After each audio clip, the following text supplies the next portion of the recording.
Hi மக்களே, எல்லோரும் நல்லா இருக்கீங்களா? இன்றைக்கி நம்ம டாபிக் என்ன பார்க்க போகிறோம்னா சிப்ஸு, பொட்டேட்டோ சிப்ஸை பற்றி நம்ம பார்க்கலாம். ஓகே, இது ஒரு சின்ன செய்தி. நம்ம மட்டும் இல்லை, உலகத்தில் இருக்கிற எல்லோரும் விரும்பி சாப்பிட்றது, பெரும்பாலும் ஸ்நாக்ஸுன்னு சாப்பிட்றது சிப்ஸ் மட்டும்தான்.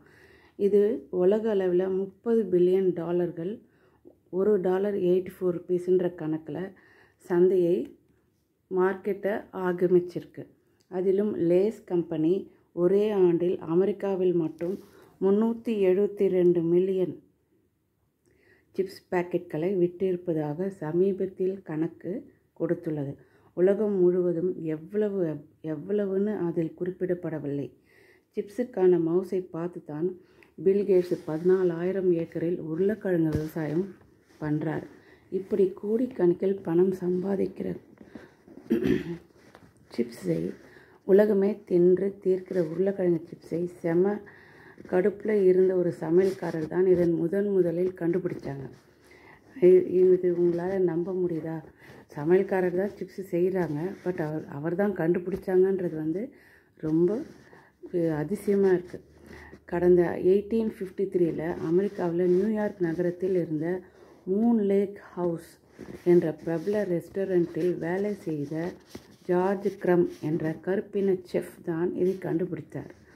ஒரு நாள் இரவு அவர் ரெஸ்டாரண்ட்டுக்கு வந்த ஒருவர் ஃப்ரெஞ்சு ஃப்ரைக்கு ஆர்டர் செய்தார். இவரும் செய்து அனுப்பினார். மொறுமொறுன்னு இல்லை என்ன திருப்பி அனுப்பிட்டார். இவர் மறுபடியும் செஞ்சு அனுப்பினார். அந்த ஆள் ரொம்ப மந்தமாக இருக்குது, அதாவது மொத்தையாக இருக்குதுன்னு சொல்கிறோம் இல்லையா, அதுதான். இது சரிப்பட்டு வரல அப்படின்னு திருப்பி அனுப்பிச்சிட்டார். இன்னொரு முறையும் செஞ்சு அனுப்பவும் மொறுமொறுன்னு இல்லை என்று சொல்லி திருப்பி சொல்லி அனுப்பிச்சிட்டார். இப்படியே 4 முறை திரும்பி வந்துடுச்சு. அவர் ஆர்டர் பண்ண அந்த ஃப்ரெஞ்சு ஃப்ரைஸ் 4 முறை செஞ்சு கொடுத்தும் திரும்பி வந்துடுச்சு. அவருக்கு சரியான கோவம் வந்துடுச்சு செஃப்புக்கு. இப்போ நான் செஞ்சு அனுப்புகிறேன் பார், எப்படி திருப்பி அனுப்புகிறேன்னு பார்க்குறேன் அப்படின்னு உருளைக்கிழங்கு முடிஞ்ச அளவு சன்னமாக சீவி எண்ணெயில் பொரித்தார். பொரித்தெடுத்த சிப்ஸ் ஒன்றை எடுத்து சாப்பிட அட்டகாசமாய் மொறுமொறுன்னு இருந்துச்சு. மேலே லேசாக உப்பு தூவி வாடிக்கையாளருக்கு அனுப்பினார் செஃப். சாப்பிட்டு பார்த்த அந்த வாடிக்கையாளர் அதன் மொறுமொறு சுவையில் அசந்து போனார். ரொம்ப நல்லாயிருக்கு, இதுக்கு என்ன பேர் அப்படின்னு கேட்டார். அந்த ரெஸ்டாரண்ட்டில் இருந்த ஊர் பெயரான சரடோகா சிப்ஸ் என்பதிலிருந்து அது ஒரு ஊர் பேர். சரடோகா சிப்ஸுன்றது ஒரு ஊர் பேர். அந்த ரெஸ்டாரண்ட் அந்த ஊரில் தான் இருந்திருக்கு.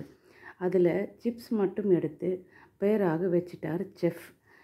அன்றைக்கு கடுப்பில் அந்த ஆள் செஞ்ச இந்த சிப்ஸு இன்றைக்கு உலகத்தில் மார்க்கெட் ஃபுல்லாக அதுதான், உலகத்தோட மார்க்கெட்டிலே அதுதான் முக்கியமாக இருக்குது. எவ்வளோ பெரிய விஷயம் இது! ஒரு சின்ன சிப்ஸு, ஆனால் அது பில்கேட்ஸ் வரைக்கும் எடுத்துகிட்டு போய் பயிர் பண்ணுற அளவுக்கு ஆயிடுச்சு. அது செஞ்சது ஒரு சின்ன சாதா சமையல்காரர். ரிஜெக்டை வர்றதில் கோபம் ஒரு டிஃப்ரெண்ட்டாக பண்ணணுன்ட்டு பண்ணிட்டார். ஸோ சூப்பரான சிப்ஸ் நமக்கு எல்லாருக்கும் கிடச்சிருச்சு. இது குழந்தைங்களுக்கும் சொல்லுங்கள், சிப்ஸு சாப்பிட்றாங்க இல்லையா, அவங்களும் தெரிஞ்சுக்கிட்டோம். வணக்கம், தேங்க்யூ, பாய்.